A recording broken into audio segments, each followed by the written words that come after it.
Hello friends, ಬನ್ನಿ ಇವತ್ತು ಆಲೂ ಪರಾಟ ನೋಡಿ. ಸೂಪರ್ ಆಗಿರುತ್ತೆ, ಟೇಸ್ಟಿಯಾಗಿರುವಂತಹ ಹೆಲ್ದಿಯಾಗಿರುವಂತಹ ಆಲೂ ಪರಾಟ ಸಿಂಪಲ್ಲಾಗಿ ಮಾಡಬಹುದು. ಈಸಿ ಸ್ಟೆಪ್ಪನ್ನು ತೋರಿಸ್ತೀವಿ. ಬನ್ನಿ ಇದಕ್ಕೆ ಬೇಕಾಗಿರುವಂಥ ಇಂಗ್ರೀಡಿಯೆಂಟ್ಸ್ ನೋಡೋಣ. ಇಲ್ಲಿ ನಾನು ಆಲೂನ ತೊಗೊಂಡಿದ್ದೀನಿ ನೋಡಿ. ಆಲೂಗಡ್ಡೆ ಒಂದು 250 ಗ್ರಾಮ್ ತೊಗೊಂಡಿದ್ದೀನಿ. ಚೆನ್ನಾಗಿ ತೊಳ್ಕೊಬೇಕು ನೋಡಿ. ತೊಳ್ಕೊಂಡು ನಾನು ಕುಕ್ಕರ್ನಲ್ಲಿ ಹಾಕಿ ಒಂದು 3 ಸೀಟಿ ಬರುವವರೆಗೂ ನಾನು ಅಲ್ಲಿ ಕುಕ್ಕರ್ನಲ್ಲಿ ಇಟ್ಟಿದ್ದೀನಿ ನೋಡಿ. ಬೇಯಲಿಕ್ಕೆ ಬೆಂದಿದೆ ನೋಡಿ. ತೆಗೆದು ನಾನು ತೋರಿಸ್ತಿದ್ದೀನಿ ನೋಡಿ. ಇಲ್ಲಿ ಇಟ್ಟಿದ್ದೀನಿ.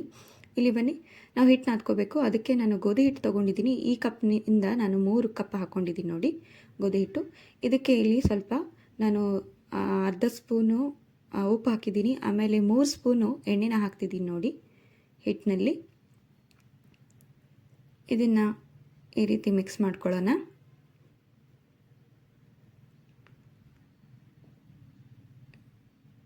ನೋಡಿ, ಈ ರೀತಿ ಮಿಕ್ಸ್ ಮಾಡ್ಕೋಬೇಕು ನೋಡಿ. ಸ್ವಲ್ಪ ಸ್ವಲ್ಪ ನೀರು ಹಾಕ್ತಾ ನಾವು ಹಿಟ್ಟು ನಾದ್ಕೋಬೇಕು. ಒಮ್ಮೆ ನೀರು ಹಾಕೋಬೇಡಿ. ಗೋಧಿ ಹಿಟ್ಟನ್ನ ಯಾವ ರೀತಿ ನಾದ್ತೇವಲ್ಲ ಆ ರೀತಿ ನಾದೋಣ. ಆದರೆ ಸ್ವಲ್ಪ ಸ್ಮೂತ್ ಸ್ಟ್ರಕ್ಚರ್ ಇರಲಿ ಇದಕ್ಕೆ ನೋಡಿ. ಈ ರೀತಿ ನಾದಿಟ್ಟಿದ್ದೀನಿ ನೋಡಿ.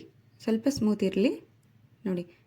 ಈ ರೀತಿ ನಾದಿ ಇದ್ರ ಮೇಲೆ ಸ್ವಲ್ಪ ಎಣ್ಣೆನ ಹಚ್ಚಿಬಿಟ್ಟು ಒಂದು ಮಿನಿಮಮ್ 20 ನಿಮಿಷ ನೆನೆಕಿಡೋಣ ನೋಡಿ. ಇಲ್ಲಿ ನಾನು ಆಲೂಗಡ್ಡೆ ಸಿಪ್ಪೆನ ತೆಗೆದುಬಿಟ್ಟು, ಬೇಯಿಸಿರೋ ಆಲೂಗಡ್ಡೆ ಸಿಪ್ಪೆ ತೆಗೆದು ನೋಡಿ. ಇವಾಗ ಇದನ್ನು ಸ್ವಲ್ಪ ಸ್ಮ್ಯಾಶರ ಮಾಡ್ಕೊಳ್ಳಿ. ಇಲ್ಲಾದರೆ ಈ ರೀತಿ ಗ್ರೇಟ್ ಮಾಡ್ಕೊಳ್ಳಿ. ಇಲ್ಲಿ ನೋಡಿ, ನಾನು ಪೌಡ್ರನ್ನ ತೊಗೊಂಡಿದ್ದೀನಿ. ಜೀರಿಗೆ ಪೌಡ್ರ್ 1 ಸ್ಪೂನು, ಧನಿಯಾ powder 1 spoon, garam masala 1 spoon, ajwain 1 spoon, amchur 1/2 spoon, ಆಮೇಲೆ ಅರಿಶಿಣ 1/2 ಸ್ಪೂನು, ಆಮೇಲೆ ಚಿಲ್ಲಿ ಪೌಡ್ರ್ 1 ಸ್ಪೂನ್ ತೊಗೊಂಡಿದ್ದೀನಿ ನೋಡಿ. ಇದನ್ನೆಲ್ಲ ತೊಗೊಂಡ್ಬಿಟ್ಟು ನೋಡಿ. ಇಲ್ಲಿ ನಾನು ಇವಾಗ ಮ್ಯಾಶ್ ಮಾಡಿಟ್ಟಿರುವಂತಹ ಪೊಟ್ಯಾಟೊನಲ್ಲಿ ರುಚಿಗೆ ತಕ್ಕಷ್ಟು ಉಪ್ಪನ್ನು ಹಾಕ್ತಿದ್ದೀನಿ. ಆಮೇಲೆ ನೋಡಿ, 2 ಉಳ್ಳಾಗಡ್ಡಿನ ತೊಗೊಂಡಿದ್ದೀನಿ ಕಟ್ ಮಾಡಿ. ಆಮೇಲೆ 4 ಹಸಿಮೆಣಸಿನ್ಕಾಯಿನ ಸೇರಿಸ್ಕೊಂಡಿದ್ದೀನಿ ನೋಡಿ. ಈ ರೀತಿ ಮಿಕ್ಸ್ ಮಾಡ್ಕೊತಿದ್ದೀನಿ. ಆಮೇಲೆ ಎಲ್ಲ ಪೌಡ್ರ್ ಕೂಡ ಇಲ್ಲಿ ನಾವು ಆಲೂ ಫಿಲ್ಲಿಂಗ್ ಮಾಡಲಿಕ್ಕೆ ರೆಡಿ ಮಾಡ್ಕೊತಿದ್ದೀನಿ ನೋಡಿ. ಈ ರೀತಿ ಮಿಕ್ಸ್ ಮಾಡ್ಕೊತಿದ್ದೀನಿ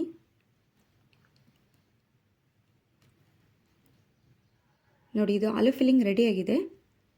ಬನ್ನಿ, ಇವಾಗ 20 ನಿಮಿಷ ಆಗೋಯ್ತು. ಸೊ ಇವಾಗ ನಾದಿರೋ ಹಿಟ್ಟನ್ನು ನಾವು ಸ್ವಲ್ಪ ಈ ರೀತಿ ಸ್ವಲ್ಪ ನಾದ್ಕೊಳ್ಳೋಣ. ಈ ರೀತಿ ನೋಡಿ. ನಾನೀಗ ಪ್ರಿಪ್ರೇಷನ್ ಮಾಡಿದ್ದೀನಿ ನೋಡಿ. ಈ ರೀತಿ ಸಣ್ಣ ಸಣ್ಣದಾಗಿ ಬಾಲ್ ಮಾಡಿಕೊಂಡು ನಾನು ಸೈಡಿಗೆ ತೆಗೆದಿಟ್ಕೊಂಡಿದ್ದೀನಿ. ಈ ರೀತಿ ಒಂದೊಂದು ಬಾಲ್ನ ತೊಗೊಂಡು ಆಲೂ ಫಿಲ್ಲಿಂಗನ್ನ ಈ ರೀತಿ ನಾವು ಚೆನ್ನಾಗಿ ಸ್ಟಫಿಂಗ್ ಮಾಡ್ಕೋಬೇಕು ನೋಡಿ. ಹಿಟ್ಟಿನಲ್ಲಿ ಹಾಕ್ಕೊಂಡು ಈ ರೀತಿ ಹರಿಲಾರ್ದಂಗೆ ನಾವು ಈ ರೀತಿ ತುಂಬ್ಕೋಬೇಕು. ಇದು ರೆಡಿಯಾಗಿದೆ ನೋಡಿ, ತುಂಬ್ಕೊಂಡಿದ್ದೀನಿ ನಾನು. ಇದನ್ನು ನಾವು ಚಪಾತಿನ ಯಾವ ರೀತಿ ಮಾಡ್ತೀವಿ ಆ ರೀತಿ ನಾವು ಲಟ್ಸ್ಕೊಳ್ಳೋಣ. ನಿಧಾನವಾಗಿ ಈ ರೀತಿ ನಾವು ಲಟ್ಸ್ಕೊಳ್ಳೋಣ. ಯಾಕಂದರೆ ಇದು ನಾವು ಭಾಳ ಪ್ರೆಸ್ ಮಾಡಿದರೆ ಏನಾಗುತ್ತೆ, ಹರಿದು ಹೋಗಿಬಿಡುತ್ತೆ ಅದು. ಯಾಕಂದರೆ ಆಲ್ರೆಡಿ ನಾವು ಸ್ಟಫಿಂಗ್ ಮಾಡಿರ್ತೀವಲ್ಲ, ಅದಕ್ಕೋಸ್ಕರ. ಸೊ ಸ್ಲೋ ಆಗಿ ನೋಡಿ ಲಟ್ಸ್ಕೋಬೇಕು ನೋಡಿ. ಈ ರೀತಿ ಮಾಡ್ಕೊತಿದ್ದೀನಿ ನಾನು. ಇದು ಆಗಿದೆ ನೋಡಿ. ಇವಾಗ ನೋಡಿ, ತವೆನ ಚೆನ್ನಾಗಿ ಕಾಯ್ಲಿಕ್ಕೆ ಇಡಬೇಕು. ಸ್ವಲ್ಪ ಮೇಲ್ಗಡೆ ಎಣ್ಣೆನ ಹಾಕೋಬೇಕು ನೋಡಿ. ಇವಾಗ ನೋಡಿ, ಮಾಡಿಟ್ಟಿರುವಂಥ ಪರಾಟನ ನಾನು ತವೆ ಮೇಲೆ ಹಾಕ್ಕೊಂಡಿದ್ದೀನಿ ನೋಡಿ. 1 ಸ್ಪೂನ್ ಎಣ್ಣೆನ ಹಾಕ್ತಿದ್ದೀನಿ. ನೀವು ಬೇಕಿದ್ರೆ ತುಪ್ಪ ಹಾಕ್ಕೊಳ್ಳಿ ಬೇಕಿದ್ರೆ ನೋಡಿ. ಸ್ವಲ್ಪ ಬೇಯ್ತಾ ಇದೆಯಲ್ಲ, ಇವಾಗ ನಾನು ಮುಗಿಸಿ ಹಾಕ್ತೀನಿ. ಮತ್ತೆ ಎಣ್ಣೆನ ಹಾಕೋತಿದ್ದೀನಿ ನೋಡಿ. ನೋಡಿ, ಈ ರೀತಿ ಎಣ್ಣೆನ ಹಾಕೋಬೇಕು ಮೇಲ್ಗಡೆ ಎಲ್ಲ ಕಡೆ. ಪರಾಟ ಅಂದರೆ ಸ್ವಲ್ಪ ಎಣ್ಣೆ ಜಾಸ್ತಿ ಇರುತ್ತೆ ನೋಡಿ. 2 ಸೈಡು ಚೆನ್ನಾಗಿ ಬೇಯಿಸ್ಕೊಳ್ಳಿ ನೋಡಿ.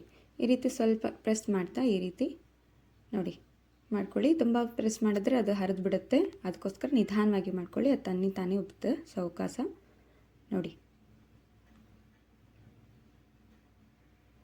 ನೋಡಿ, ಪರಾಟ ರೆಡಿಯಾಗಿದೆ ನೋಡಿ. ನಾನು ಸರ್ವಿಂಗ್ ಪ್ಲೇಟ್ನಲ್ಲಿ ಹಾಕಿ ತೋರಿಸ್ತಾ ಇದ್ದೀನಿ ನೋಡಿ. ಈ ರೀತಿ ನಾನು ಪರಾಟ ಮಾಡಿ ತೋರಿಸ್ತಾ ಇದ್ದೀನಿ ನಿಮಗೆ.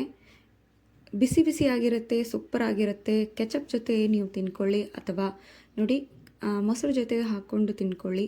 ಸೂಪರ್ ಆಗಿರುತ್ತೆ ನೋಡಿ. ಯಾವಾಗ ಬೇಕಾದರೂ ಮಾಡ್ಕೋಬಹುದು. ಈಸಿ ಸ್ಟೆಪ್ಪನ್ನು ನಾವು ತೋರಿಸಿದ್ದೀವಿ, ತುಂಬ ಹಾರ್ಡೇನಿಲ್ಲ. ಇದೇ ರೀತಿ ನೀವು ಮಾಡ್ಕೊಂಡು ತಿನ್ನಿ. ನಮ್ಮನ್ನು ಇದೇ ರೀತಿ ಸಪೋರ್ಟ್ ಮಾಡಿ. ನಮ್ಮ ಚಾನಲ್ನ ಸಬ್ಸ್ಕ್ರೈಬ್ ಮಾಡಿ ಫ್ರೆಂಡ್ಸ್. ಲೈಕ್ ಮಾಡಿ, ಶೇರ್ ಮಾಡಿ, ಕಾಮೆಂಟ್ ಮಾಡಿ. ಮತ್ತೇನಾದರೂ ಬೇಕಾದರೆ ಹೇಳಿ, ನಾವು ಮಾಡಿ ತೋರಿಸ್ತೀವಿ. ಮತ್ತೆ ನಾನು ಮುಂದಿನ ವಿಡಿಯೋದಲ್ಲಿ ಹೊಸ ರುಚಿ ಜೊತೆ ಸಿಗ್ತೀನಿ. ಅಲ್ಲಿವರೆಗೂ thank you and bye friends.